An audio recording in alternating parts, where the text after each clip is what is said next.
Alright guys, today we're going to do a carburetor and fuel lines on a Viper Earthquake post hole digger. I will put all the parts in the description below. I use HIPA products. This is a really good kit. It's got the carburetor and fuel lines, filters, gaskets, grommets, spare primer bulbs, everything you'll need, spark plug, everything you need to do this job is in it. First thing we're going to go ahead and do, all you got to do is click the link in the description. It'll bring you right to the parts. So we're going to put the choke to here, so you got this little slot. Squeeze this down and then this will pop right on out. There's an on-off switch on there, so we're just going to kind of move it to the side and get it out of the way. Let me get you set up. And then we're just going to remove the foam filter. There are two Allens. They look to be maybe 5mm Allens. We're going to take those two Allen bolts out.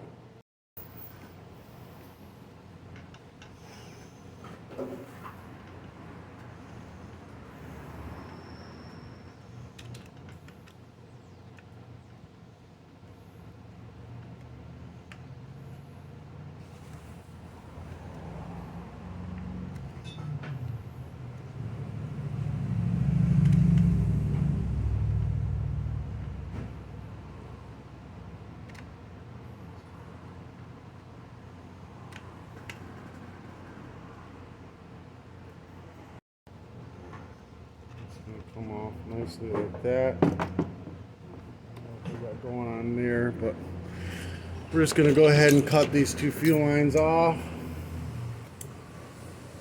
Them out of there. The throttle cable, if you throttle it up, hold on here. Let's see if I can get it. Where's the flathead? Do I have a smaller flathead? Hold on. I'm going to take a little flathead screwdriver. I'm going to throttle this up, and then I'm going to turn that slot enough to get that cable to pop out. There. And then you just lift the cable up and out of that. Now this is a 10mm. We're going to use, you use 10mm to loosen it. I'm just going to use a pair of pliers. It'll break free. Loosen that up, like so, and then we'll just unscrew it. And then that pulls right on out, and then we want the spring. There you go, there's that. Gasket stayed on the carburetor, but we got a new gasket in the box, so it doesn't matter. Let's see here. New carburetor. New carburetor. Oh, you know what? Before we put the new carburetor on, let's get flathead. Stick it underneath the grommet. You see that? Yeah, okay. Underneath the grommet, and we're just going to pry it up and get it out of there. Oh, they had some weird setup. They used really thin fuel lines and then some weird big fuel line. I don't know if maybe that somebody else did this or repair and they didn't have the right fuel lines, or if this came from factory, but it's a strange one for sure. We're gonna start all brand new anyways. Now we're gonna go ahead and drain and empty the tank, make sure that it's perfectly dry and clean. So we're gonna take the new grommets. You've got a narrow side and a fatter side. The narrow side is gonna be the bottom. We're gonna cut our fuel line into a point, like so. And we're gonna shove it from the fatter side to the narrower side through just enough where you can grab it on the other side. And see, this is really nice, thick. This is the same stuff they use in Still. Nice, thick, black fuel line. It's good stuff. I'm gonna pull it through, maybe about 6 inches or so, or as I tell my wife, 12 inches.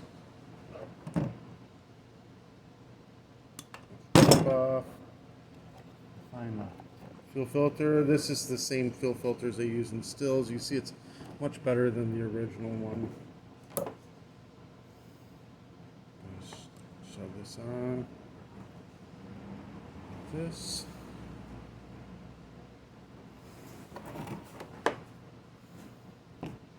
Get it on there as far as you can.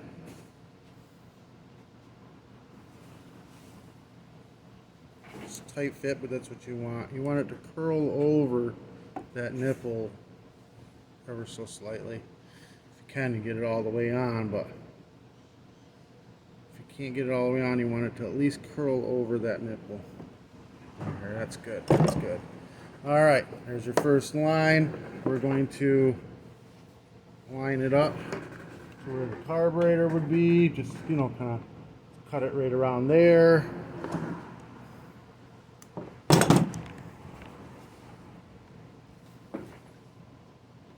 All right there. And then your leftovers, you're going to cut again into a point. And then from the fat side to the skinny side, top to bottom, you're going to push it through. This one only has to go through about 1 inch. It's just a return line, about 1 inch. And you'll notice that that return line is longer. That way we know that the short one's the fuel filter, the long one's the return line. And we'll cut them to size once we get them in to the tank. So now we got the tank. We're going to put the filter in, and then we're going to push the back side of the grommet into the tank,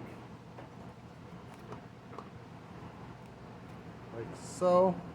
And then you just work your way around. You can use your hands. It might work, but it's easier just to use like a flathead screwdriver, and then just one side a little at a time. Go to the other side if we have to. Just a little at a time. Working that grommet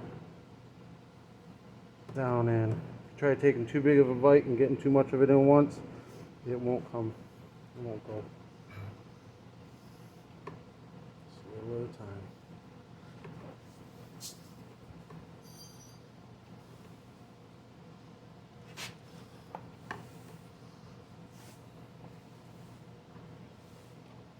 There we go. Everything is in nice and tight, and that's what you want. It takes a bit to get it in there, but you want it tight. All right, now we're gonna go ahead and get let me get this thing kind of closer. All right, now we're gonna go ahead and get the carburetor set up. Where's my new carburetor? Here we go. So we're going to, if you look at the carburetor, it's got a narrow side and a wide side on this barrel here. That's so that this can fit into the wide side. So you're going to aim that kind of that direction like that. So when you throttle it up, the cable will line up. Whoops. Will line up where you can lift it up and put it in. Because we're going to be fighting with that spring too. Where'd that spring go? So we got to get this spring in there. Oh wait, first we got to get this guy out of there, because that's in the way. The old one's the one we're going to use. We're going to go ahead and put this on the throttle cable. Just screw that all the way in. We'll do fine adjusting later. Put the spring over the cable all the way on there. Get it down in. We can pinch it. We can do this, get the cable lined up, and then slid in. It's kind of a pain. Yeah, just like that. Boom, just like that. It's a pain in the butt to get it all lined up with the spring in place. The spring's important. It returns the throttle very rapidly, so that if it gets yanked out of your hands, it stops quickly. That spring's important. And then we want to make sure it throttles all the way up and idles all the way down. So if it does that, then you can tighten this nut in place. If it's not going all the way up, you can back this out and then tighten the nut down. If it doesn't go all the way idle, you can bring this in and then tighten the nut down until you got both freely doing idle and full throttle. All right, we're going to tighten this nut. It's 10 millimeter. All right. Now we're going to take our air filter assembly, choke arm up, All right, so now we got to put the fuel lines onto the carburetor. Oh, actually, you know what? Let's what I'm doing. I got sidetracked by a customer. All right, choke arm up towards the spark plug. We're going to stick it through the carburetor.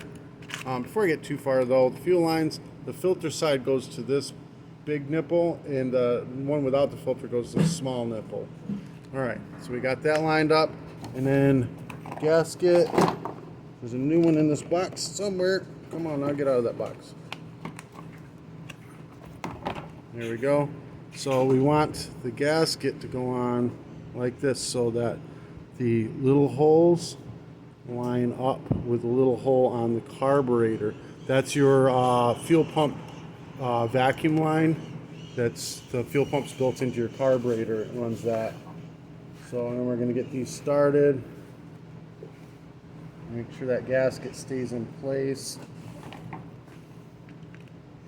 And then go ahead and tighten these down. Oh, shit. Try again.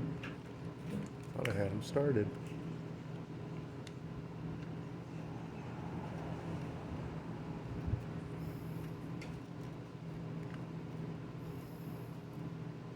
That one's definitely started now.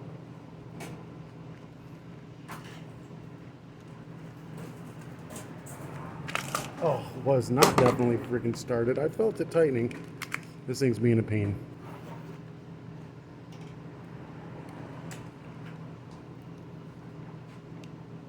Just because I can't hold it. It's trying to tip over and I'm trying to be gentle.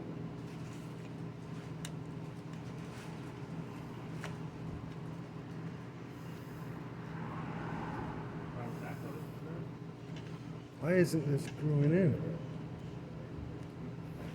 There it is. It's going in now. Now I'll make sure it really threads in. There we go. On this side. It's threading in. There we go. Tighten it down. Choke arm up towards the spark plug.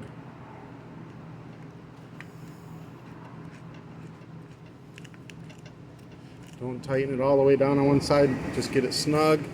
Get the other side cut up. It's like a 5mm Allen. I'm using a torque, but it fit right in, so whatever.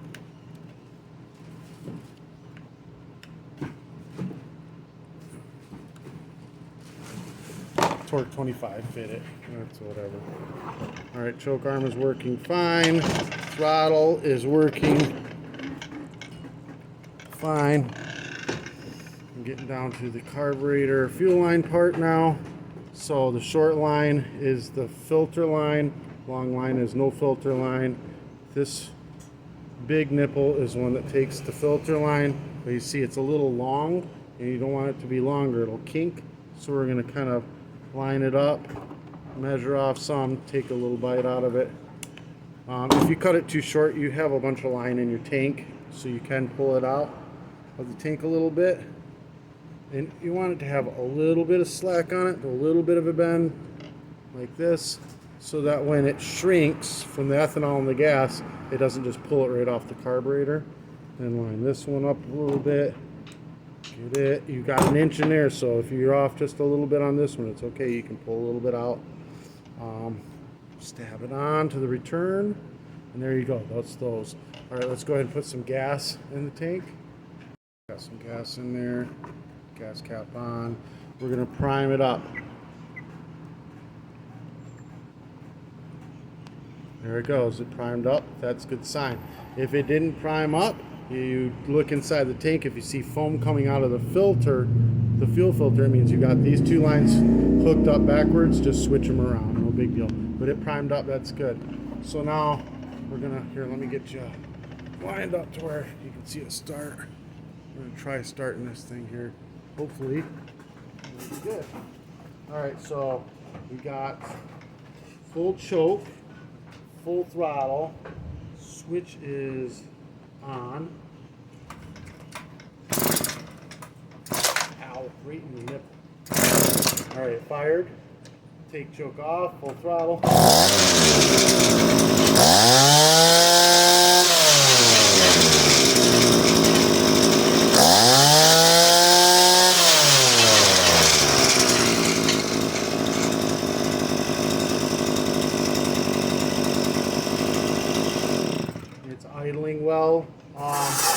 is an adjustment on these carburetors. Let me get you lined up here. So underneath here you got a flathead. So if you were to squeeze this throttle and it would bog out, you would turn this counterclockwise just slightly until it stopped bogging out. You just a little at a time, keep hitting the throttle trying to make it. If it's idling high and the auger keeps turning, this is your idle screw. You would turn it counterclockwise to bring the idle down. If the idle is too low, like it's shutting off when you let off the throttle, you would bring this clockwise in to bring the idle up. And then when you're actually digging, if it's too lean, like it revs too high, when you go to dig, it'll bog out. You would just go a little bit richer on this. So it's best to test this, you know, once you get it running properly in your shop, to go test it in the dirt and give it full throttle. And if it's not really getting the horsepower, turn it counterclockwise ever so slightly, a little at a time, until you get that perfect horsepower. Then we're gonna go ahead, make sure the air filter is clean, put it back in, and then the cover, still got the on-off switch on it.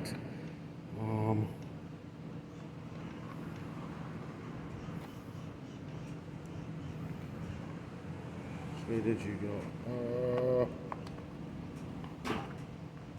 Goes like that, right? No? Oh, put choke all the way up. Down. Oh, wait a minute. Do I have? Oh, I got it backwards. Alright. Choke all the way down. Clicks into place. So you choke all the way down. It just slid right on and clicked into place. Double check your throttle, make sure it's free. Alright, we're good to go.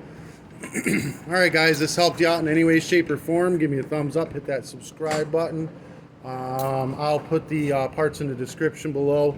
If you want to do any advertising on my channel, message me. I'll be more than happy to have you. Peace.